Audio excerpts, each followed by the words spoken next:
प्रशांत किशोर बिहार आए थे तो ये अच्छे से जानते थे कि वो उनको एक होस्ट चाहिए। जैसा कि हर राजनीतिक पार्टी के लिए उन्होंने होस्ट खोजा, चाहे मोदी रहे हो, ममता बनर्जी रही हो, केजरीवाल रहे हो, आगे चल के थलापति हो, या खुद बिहार में नीतीश कुमार रहे। नीतीश कुमार पर डायरेक्ट हमला करना प्रशांत के लिए हर बार घातक रहा और वो सीखे ही नहीं। ये सीधे नीतीश से हेड ऑन लड़ना प्रशांत किशोर को हर बार भारी पड़ा है और इसके चलते उनको पद प्रतिष्ठा और हर चीज गंवानी पड़ी है। इनफैक्ट मजाक के पात्र बन गए प्रशांत किशोर इस बार भी। ओरमा ग्रुप, जो सोचता है वो करता है, आपके अपने सपनों का आशियाना। चुनाव हारने के बाद प्रशांत किशोर कहां फरार हैं? ये कुछ दिन पहले हमने आपको भारत लाइव पर दिखाया था। आखिर उनका लोकेशन कहां दिख रहा है? क्या प्रशांत किशोर की लोकेशन बिहार में है या प्रशांत किशोर कुछ बड़ा करने में लगे हैं? आपके मन में भी एक बात तो जरूर चल रहा होगा, प्रशांत किशोर हैं। क्या प्रशांत किशोर शांत बैठने वाले हैं? नहीं, प्रशांत किशोर कुछ ना कुछ तो करेंगे ही, क्योंकि प्रशांत किशोर जाने ही जाते हैं कहीं ना कहीं एक बड़े रणनीतिकार के तौर पर। अब प्रशांत किशोर भले उनकी चुनाव में हार हो गई है, लेकिन प्रशांत किशोर शांत नहीं बैठने वाले हैं। कहीं तो मौजूद हैं और कहीं तो कुछ बड़ा प्लानिंग कर रहे हैं और उनकी लोकेशन कोई और नहीं बल्कि आज डॉक्टर नमन मिश्रा सर बताएंगे कि प्रशांत किशोर कहाँ है।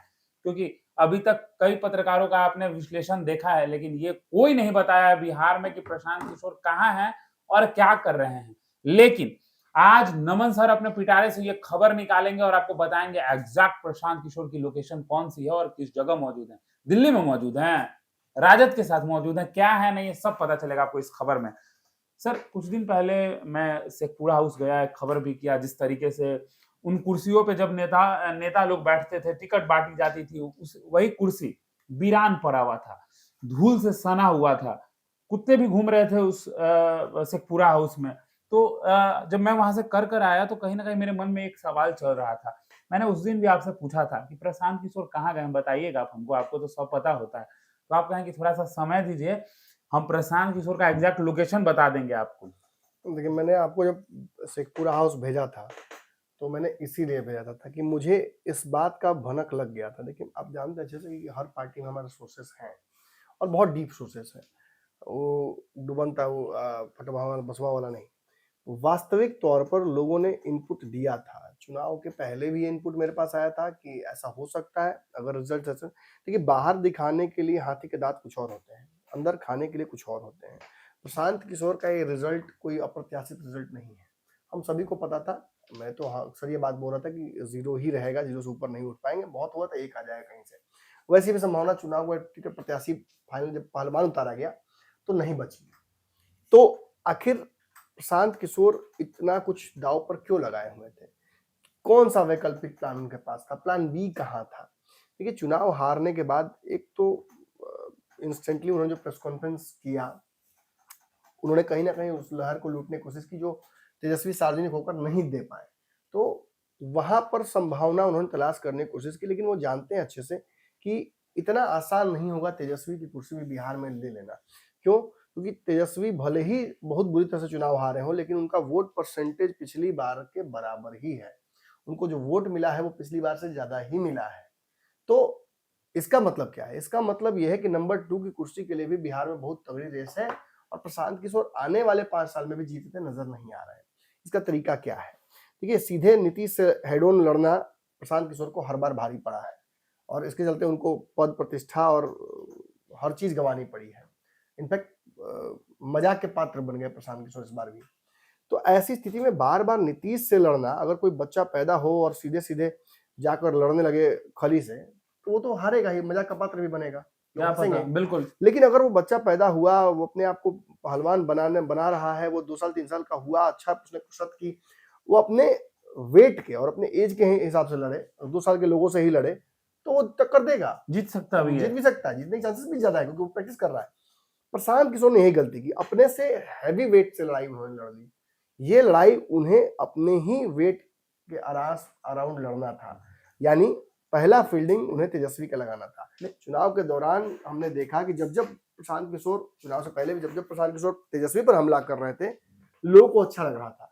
लेकिन जब वो एनडीए पर हमला करने जा रहे थे तो कुछ खास लोगों को बहुत अच्छा नहीं लग रहा था। और इससे प्रशांत किशोर को नुकसान ही हुआ अपने कुछ वोट बैंक का। खास तौर पे नीतीश कुमार पर हमला, प्रशांत किशोर को मैं शुरू से अंत तक कहता रह रहा हूं और आगे भी कहूंगा, नीतीश कुमार पर डायरेक्ट हमला करना प्रशांत के लिए हर बार घातक रहा और वो सीखे ही नहीं इससे। तो आखिर प्रशांत के पास रास्ता क्या बचता है? देखिए, प्रशांत बाकी नेताओं की तरह, मैंने कहा जैसे हाथी के दांत दिखाने के खाने का अलग, दिखाने का दांत यही था कि हम चुनाव जीत रहे हैं, हम सरकार बना रहे हैं, हम ये होगा वो होगा, विधायक और जीत जाएंगे तो हमको भेज देंगे यहाँ वहां, जाओ नहीं जाना चाहिए, ये सब कहने की बातें थी। Deep down he also new, वो बहुत बड़े चुनावी विश्लेषक हैं, चुनावी रणनीतिकार हैं, उन्हें ये अच्छे से पता था कि वो इस चुनाव में फिसड्डी होने वाले हैं। वैकल्पिक व्यवस्था भी उन्होंने उस समय ही तैयार कर ली थी। कांग्रेस से बात करके ही वो बिहार आए थे।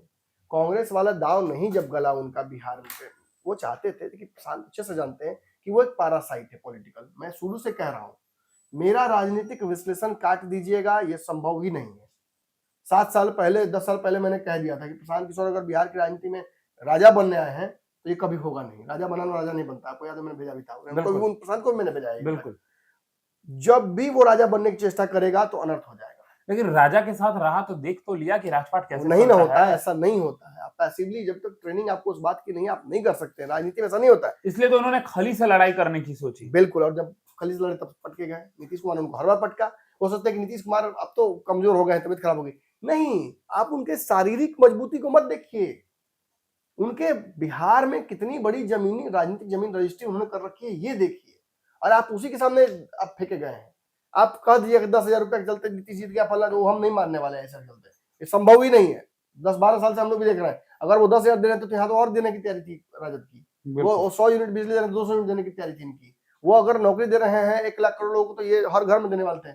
तो ये कहीं से पैमाना नहीं है। कहने का मतलब ये है कि कहीं ना कहीं नीतीश कुमार पर हमला उनके लिए घातक रहा और इसका नुकसान उन्हें हुआ।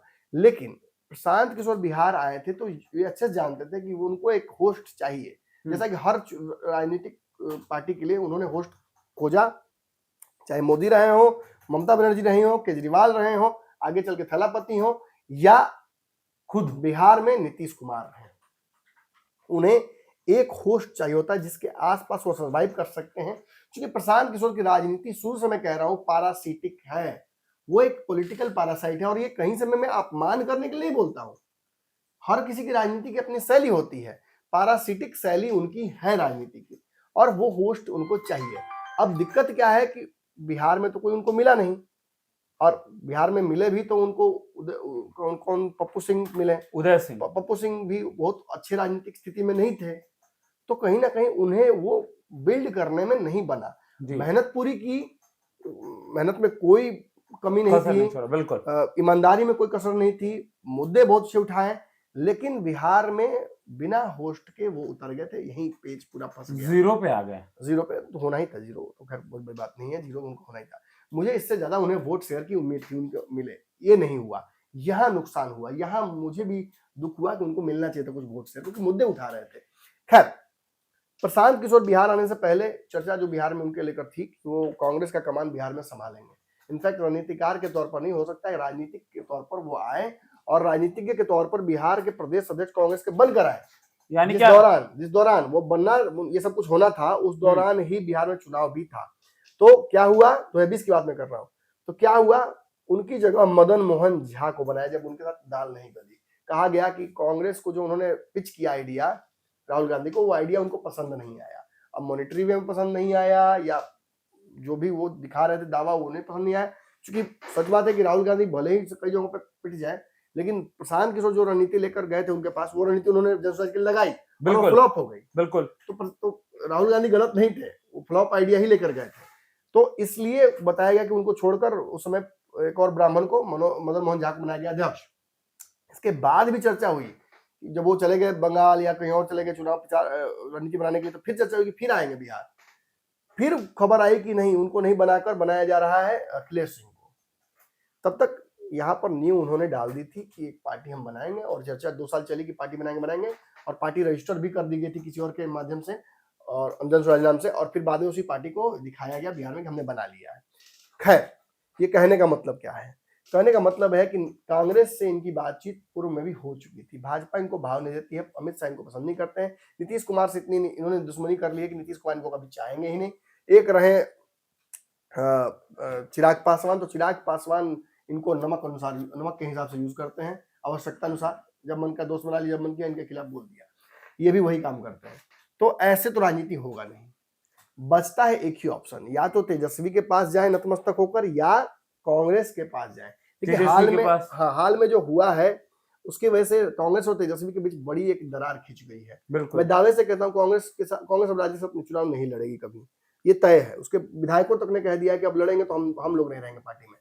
तो ऐसी स्थिति में एक अपॉर्चुनिटी क्रिएट होती है, गैर राजद बिहार में गठबंधन बनाने की एक स्थिति उत्पन्न होती है। मैंने कल पंचनामा में इसे समझाने की कोशिश की थी आपको। तो अगर बिहार में राजद से हटकर काम करती है कांग्रेस, तो इसमें प्रशांत किशोर का बड़ा योगदान हो सकता है। बिना मतलब लांछन लिए हुए राजद वाला, बिना राजद का भ्रष्टाचार का बैगेज, बिना राजद का जंगलराज का बैगेज, और ये सब कुछ जो नीतीश को आसानी से जिता देता है चुनाव, इन सब के बिना राजद को छोड़कर अगर चला जाए, और तेजस्वी जिस तरह से भगोड़े बने हैं, मुझे लगता है कि वो बहुत जल्दी रिटर्न करने वाले नहीं बिहार की राजनीति में, वो लगी से ही घास काटेंगे अब। तो इस अपॉर्चुनिटी को कांग्रेस समझ जाए तो कांग्रेस के पुराने कैडर पर, कांग्रेस के पुराने रीढ़ की हड्डी पर आसपास पैरासिटिकली प्रशांत किशोर बिल्ड कर सकते हैं होस्ट, और उस होस्ट को वो यूज कर सकते हैं गिवन दैट। और इसकी चर्चा दिल्ली में हो चुकी है, मुझे लगता है कि मीटिंग्स भी हो चुकी हैं, केसी वेणुगोपाल से मुलाकात भी प्रशांत किशोर की हुई है, और इस मुद्दे पर पूरी तरीके से तैयारी भी उनकी हो चुकी है। बिहार में कौन सी रणनीति वो लेकर उतरेंगे ये मुझे नहीं पता, लेकिन मैं एक दावे से कह रहा हूं बात कि प्रशांत किशोर ही नहीं, प्रशांत किशोर के साथ ईबीसी समाज के, ओबीसी समाज के 2-3 बड़े चेहरे बिहार में एक साथ लॉन्च करेगी कांग्रेस। और ये चेहरे, उसमें आप कन्हैया को भी देखिएगा काफी एक्टिव, और ये चेहरे खुलकर कांग्रेस के लिए बैटिंग करेंगे। बंगाल चुनाव के दौरान भी ये आपको देखने को मिलेगा बिहार में, लेकिन प्रशांत किशोर पूरी तरीके से बिहार कांग्रेस के साथ जुड़ सकते हैं, इसकी प्रबल संभावना है। एक ही जगह पेच फंस रहा है कि इस पार्टी को अपनी विलय वो करेंगे कि नहीं करेंगे कांग्रेस में, कांग्रेस क्या रास्ता निकालेगी, क्योंकि प्रशांत किशोर विशुद्ध रूप से एक रणनीतिकार के तौर पर किसी राजनीतिक पार्टी के साथ बिहार में काम नहीं करेंगे। थैलापैथी के लिए कर सकते हैं वो रणनीति वाला काम, यहां नहीं करेंगे। यहां जब भी करेंगे तो वो राजनीतिक रूप से जुड़कर एक राजनीतिक व्यक्ति के तौर पर करेंगे।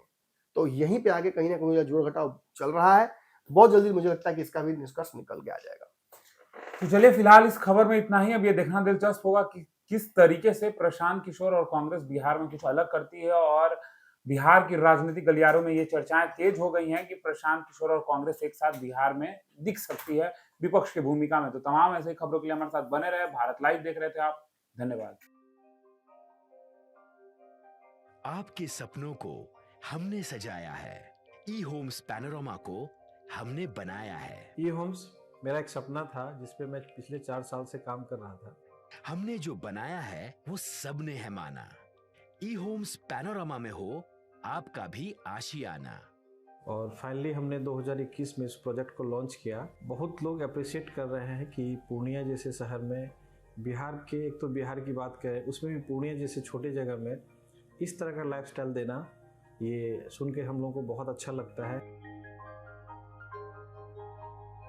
ई होम्स में हमने कुछ और भी किया है, जैसे हम जिस जगह में रह रहे हैं हमारे फैमिली सिक्योर हो, उनको सिक्योरिटी का ध्यान में रखा है। आपकी सुविधा और सुरक्षा आपके लिए खास है, ये आपका विश्वास है। इसमें आर्टिफिशियल इंटेलिजेंस का 7 लेयर सिक्योरिटी का हमने इस्तेमाल किया है। लस ग्रीन कैंपस को बनाया है, यदि हमारा बाउंड्री वाल है तो वो वर्टिकल गार्डन है। ये जितनी भी फैसिलिटी होता है एक इंटरनेशनल टाउनशिप में ई होम्स है, ये हम लोग विश्वास नहीं कर पा रहे हैं। जो भी हमारे मित्र दोस्त या जो भी हमारे बाहर के बाहर आते हैं तो हम लोगों को बहुत अच्छा सुनने को मिलता है और बहुत अच्छा क्रेडिट मिल रहा है। वो सारा हमने सिर्फ एक बिल्डिंग नहीं बनाया, हमें एक बहुत अच्छा लाइफस्टाइल दिया ई होम्स में, और मेरा एक सपना था जिसको मैं आज फुलफिल होते हुए देख रहा हूँ। ये आपका आवास है। ई होम्स पैनोरामा में अब आपका निवास है। E homes panorama, luxurious lifestyle redefined. Panorama group, जो सोचता है वो करता है। अगर ये वीडियो पसंद आई और वह बिहार के राजनीति और बिहारियत से सरोकार रखेनी तो सब्सक्राइब बटन दबा के चैनल के सब्सक्राइब कर ली। ओजे एगो घंटी बा, ओकरा बटन दबा देला से कुल सटीक और मारक खबर रुआ मुफ्त में मिल जाई। अगर रुआ पत्रकारिता के हमनी के नया प्रयोग में सहयोग कर चाहतानी तो ज्वाइन बटन दबा दी। पेटीएम नंबर नोट कर ली 9386816700।